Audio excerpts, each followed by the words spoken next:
وبركاته جنال كنا داوانيسان وهورارسان اوفيشال كسو دوادا برنامجكي تحناها او نوغان جرتين هدنا وحا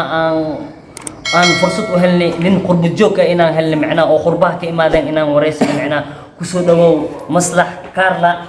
maslax ku soo dhawow Horaarsan TV ما شاء الله السلام عليكم adoo codka kor u qaaday macna ما شاء الله ولا لي Soomaaliyeed meel walba joogtiin waan salaamaya السلام عليكم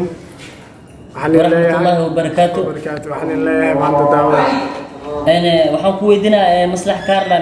nin qurbo joog ah ahaan jirtay macna oo South Africa qurbo joog ah aajir marka waxaan ka rabaa maslax inaa ii sheegtid marka dhacdada kuuliya badneed magaalada horta waxaan joogaa Cape Town ما شاء الله عاصمة كونفور أفريقيا سفيعنا والله تضبط سنة سفيعنا noloshada markii ugu xumeed wuxuu ahaa dukaan naga soo horjeeda habeenkii oo Soomaali oo 3 wiil ka shaqeyso lagu gubay سفيعنا markaas ayaa la kulmay معناه وحلا مخلة جرتي معناه noloshan هو سوق هذا عن كان هيرن مصلح كارلا ولقى وحلا مخلة جرتي أنا نفسها أردت معنا noloshan جوا مخلة جرتي أنا معناه وحنا سيب ويالتي بنين لجوا إن أردت ina arkaa aan wax u qabuwaya taa marka in walaalyaal South Africa waa ujeedin maslax macna waxa maqli jirtay noloshan ku guwa waxa aragtay nin oo nolosha lagu guway macna ma hal wiil kaliya gabadhan ma sha Allah law wiil biskeet oo kale noqotay ma sha Allah wax loo qabtay macna koonfur Africa macna dibkaas jari macna noloshaas soo aragtay noloshaas soo aragtay maanta wadankeena joogo ma sha Allah wax iga maqan liman marka koonfur Africa marka aad joogtay Soomaali hadda aad joogtid macna farqi u dhaxay maxaa yahay macna qurbaha iyo dalka dalkayga waxa waa wadankayga hooyo waa fahansan سفيعا yani xuraha ahay fahansan سفيعا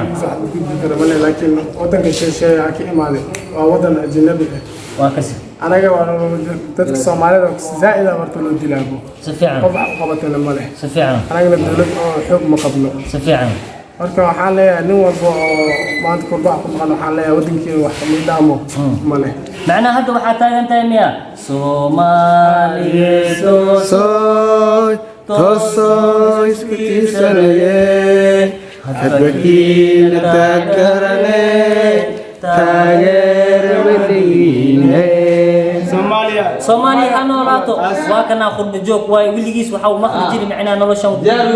waxa uu arkiba oo nasiib u yeeshtay live oo arki nin la shafuufi macnaa la gubiyo arki marka Soomaali weynay walaalahaygi waxa idin ka codsaa dhulkiina hooyo wax idinka fiican male waa kana qurbo ma fiicna dada maraakiib dooni ilaahay ma ku darnaaday khaatim xumo u dhimo hooyin marka ninka oo fikirdiis ku jirto inuu tahriibo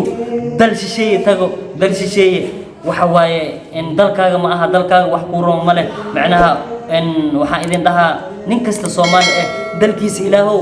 mordi galeyba agata amskale ya bunqaxo baashi male wax ku dhaama male wa idin salaamina qurbaha saan waay مع السلامه